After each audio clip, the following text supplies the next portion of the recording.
Dahil sa takot, 4 na taong itinago ni Abby ang ginawang pang-abuso sa kanya. Hanggang nitong March 2023, nabasa ng kanyang inang si Evelyn ang pag-amin niya sa ginawa sa kanya ng matanda. Ang suspect, kinilalang si Conrad Roma, 60 taong gulang. Agad lumapit si nanay sa Barangay San Isidro Violence Against Women and Their Children o VAUSI Office upang magsampa ng reklamo tungkol sa nangyari sa kanyang anak. Tinulungan namin na blatter, kinabukasan ay nakipag-coordinate kami sa WCPD. Inilapit sila sa Philippine National Police o PNP Rodriguez Rizal para tuluyang maisampa ang kasong rape laban kay Conrad Roma. Kahit 4 na taon na ang nakararaan, pinayuhan sila ng Rizal Police na magpa-medico legal. Kukunan ko na affidavit or salaysay yung complainant at victim natin. Then after po noon, dinala ko po sila sa aming forensic group upang mapa-medico legal yung bata. Kung may makitang laceration at para po rin mag-ebidensya doon sa kaso namin na sinasampa sa suspect. Nang lumabas ang resulta, tugma ang medico legal sa sumbong ng bata. Hawak ko ang mga resibong aming natanggap mula sa mga otoridad. Ito ang kopya ng medico legal na nagpapatunay na positibong hinalay ang biktima noong 2019. Kahit lumipas ang 4 na taon, hindi may tatago ang madilim niyang karanasan. Nanalangin talaga ako, sir, na sana negative. Siyempre kasi, at least kung negative po, makakaluwag ka bilang magulang, mapapaisip ka na, yes, negative. Pero hindi, sir, lalo tagang gumuhumundo ko. Isinampa ang kasong panggagahasa laban kay Conrad Roma.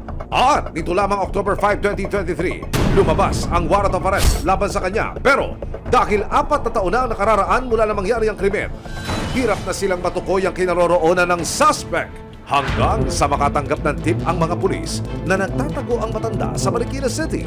Agad namang tiniktikan ng operatiba ang pinagtataguan niya. Yan mismo.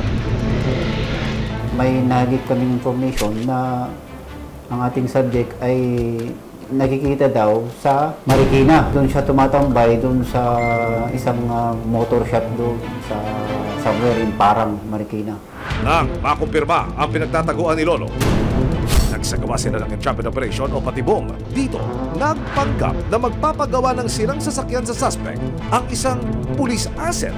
Nandito na kami sa malapit sa area, malapit dito sa barangay. Anong balita sa natin, sa target? Positive, sir, nandito yung subject natin. Nagtatrabaho siya malapit dito sa may lower. Time's up, Lolo. Huli ka. Si Conrad, di ba? Arestado ka namin, ha? Agad dinala sa CIDG DSOU ang suspect. Nakapanayam ng resibo ang inirereklamong si Conrad Roma. Yung araw na ako lang talaga sa bahay na yun. Kung siguro yung mga reklamo nila, maaaring dala sa galit siguro yun. Doon po sa paratang ko yun, hindi po yung totoo. Hindi ko siya masyadong kilala kasi ako lang nag-isa sa bahay na yun. Maaari pong siguro baka dumaan kasi napakaraming bata kasi sa labas yun eh. Hindi ko naman kilala. Pero bago matapos ang panayam, si Lolo bigla namang nag-sorry. Ano raw? Kung may kasalanan ako, wala. Humingi po ako ng tawad. Kasi hindi naman po perfect. Nakaharap si Lolo Conrad sa kasong paglabag sa Republic Act No. 8353 o Anti-Rape Law of 1997 o panggagahasa. Dahil po yung insidente is nangyari noong siya 8 years old po, then pasok po siya doon sa ating violation of 8353, statutory rape po. Sakaling mapatunayang nagkasala si Conrad Roma, 12 taon hanggang 20 taon na pagkakakulong ang kanyang kakaharaping parusa sa pagkakahuli ni Conrad na bunutan ng tinik at kahit paano'y gumaan daw ang pakiramdam ng mga magulang ni Abby.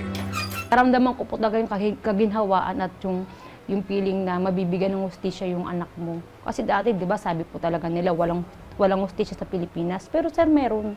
Maniwala lang tayo sa batas.